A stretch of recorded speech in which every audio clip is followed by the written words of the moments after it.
They deserve to know the truth. Jessica's voice came from the half-open door of my kids' playroom.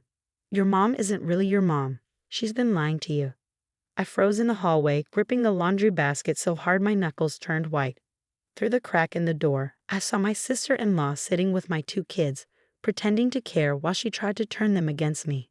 My name is Olivia Parker, and I'm 35 years old. I never thought I'd have to defend my relationship with my own children, especially from Jessica. She's been spreading rumors about me ever since I married her brother James 8 years ago. But Mommy takes care of us, my 7-year-old daughter, Emma, said in a small voice. She makes my lunch and reads me stories. Jessica smiled sweetly. Nannies do that too, honey. It doesn't mean she's your real mom. I took a deep breath to steady myself. My 5-year-old son, Lucas, sat quietly, his big blue eyes filled with confusion. The same blue eyes that looked just like mine. Interesting take, Jessica, I said, pushing the door open. My voice was calm, even though I was furious inside. Jessica jumped and turned to face me, clearly surprised. Olivia, I didn't hear you come in. Obviously, I replied, setting down the laundry basket. Kids, why don't you go help Daddy set up for dinner? He needs help with those new placemats you picked out. Emma and Lucas hesitated, then ran off, giving me worried glances as they went downstairs. I waited until they were out of earshot before turning back to Jessica. How dare you, I said quietly. How dare you try to turn my children against me? Jessica stood up and smoothed her jeans. I'm just telling them the truth. Everyone knows James married you when Emma was just a baby, and then suddenly you had Lucas. It looks suspicious. I almost laughed at how ridiculous she sounded. Suspicious? I have hospital records and plenty of witnesses who would disagree. Jessica crossed her arms. DNA doesn't lie. And your blue eyes don't match anyone in our family. Get out of my house, I said, my voice cold and steady. And don't come back until you're ready to apologize for your lies. You can't keep me from seeing my niece and nephew, Jessica argued. James won't let you. We'll see about that. After she left, I sat in a playroom surrounded by my kids' toys and drawings. Every one of them was signed from Mommy in their wobbly handwriting. 8 years of bedtime stories, scraped knees, and hugs. Jessica thought she could erase all of that with her lies. I picked up my phone and called a number I had saved months ago, back when Jessica first started gossiping about my children's parentage. Dr. Morrison's office, a friendly voice answered. Hi, this is Olivia Parker. I'd like to schedule that DNA test we talked about. Of course, Mrs. Parker. We can see you tomorrow morning. Perfect, I said, looking at a family photo on the wall. And could you rush the results? I don't care about the cost. That night, after giving my kids extra hugs and stories, I found James in his study. He looked up from his laptop, concerned. The kids were quiet at dinner. Is something wrong? I closed the door behind me. Your sister stopped by today. James sighed, rubbing his forehead. What did she do this time? She told our children that I'm not their real mother. His face darkened. She did what? I explained what I heard, watching his jaw tighten. James and I met when Emma was 6 months old, after her biological mother abandoned her. We fell in love, got married, and I adopted Emma before giving birth to Lucas 2 years later. I'll talk to her, James said, reaching for his phone. This needs to stop. Wait, I said, putting my hand on his. I have a better plan. But I need you to trust me. He looked at me for a moment, then nodded. Always. The next morning, I went to Dr. Morrison's office for the DNA test. It was quick, just a cheek swab. As I left, I made one more call. Hi, Jessica. I've been thinking about what you said yesterday, I said, keeping my voice light. You're right, DNA doesn't lie.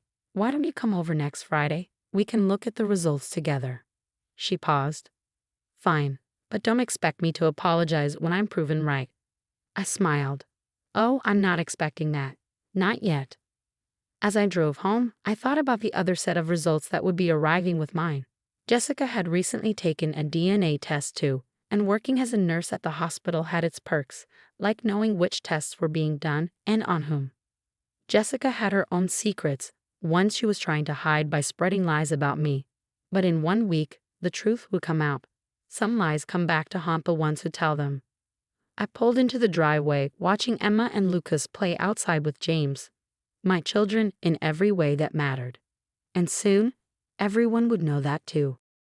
The week felt like it would never end. Every night, I hugged my kids a little tighter during bedtime stories, trying to see if Jessica's words had affected them. Emma was more clingy than usual, and Lucas watched me with curious eyes when he thought I wasn't looking.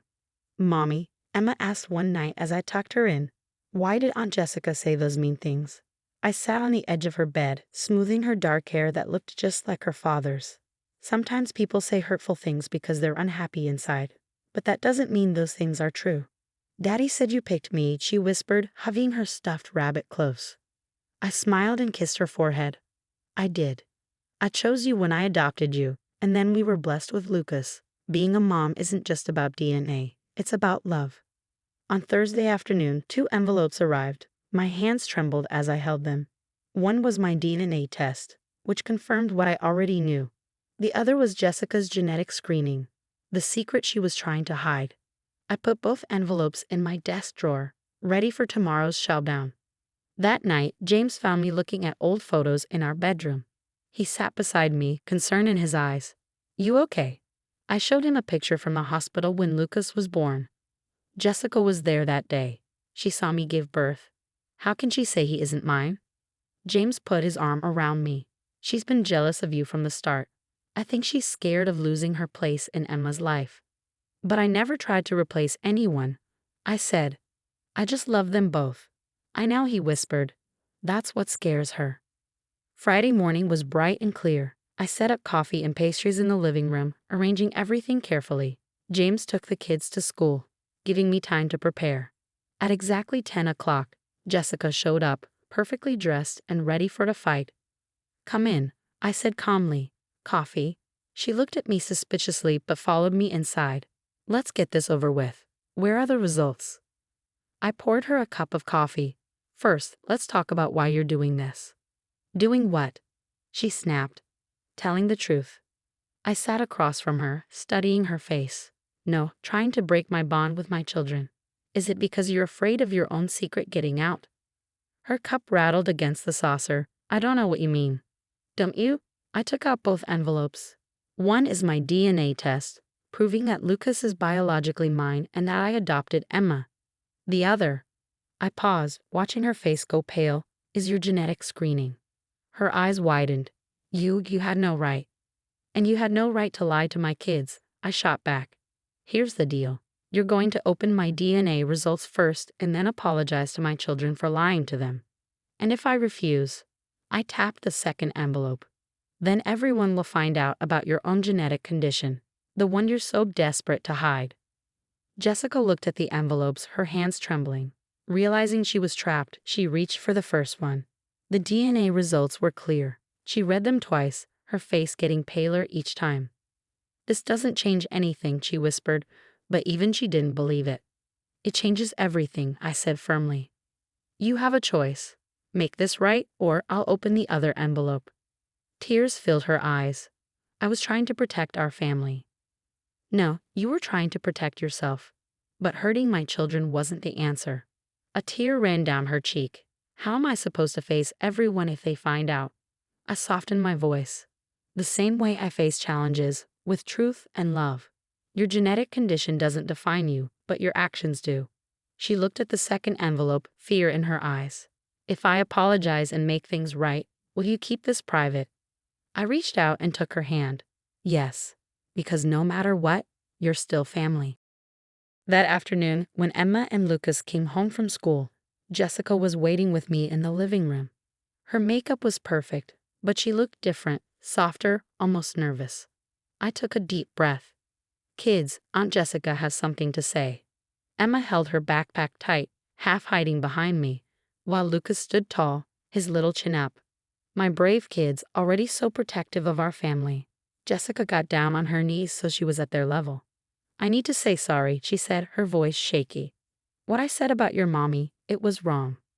"You made Emma cry," Lucas said, his hand gripping mine.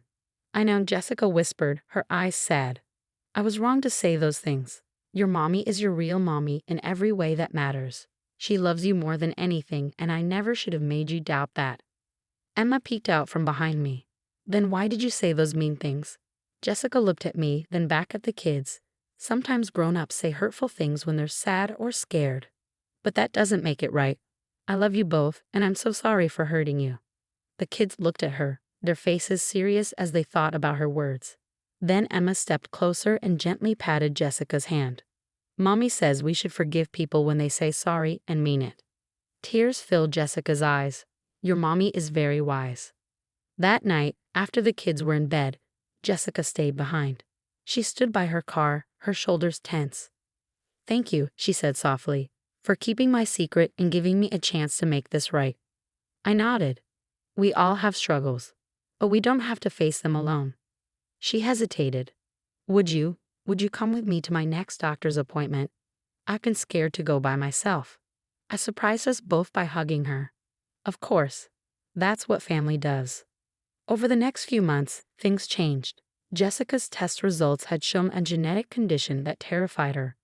Her actions had come from fear and wanting to control something when everything else felt out of control. I went with her to appointments and helped her research treatments. As she faced her fears, she started to change. She was less sharp, less competitive. She joined us more often for family dinners, and this time she was present in a real way, not trying to come between me and the kids. One Sunday afternoon, I found her helping Emma with an art project.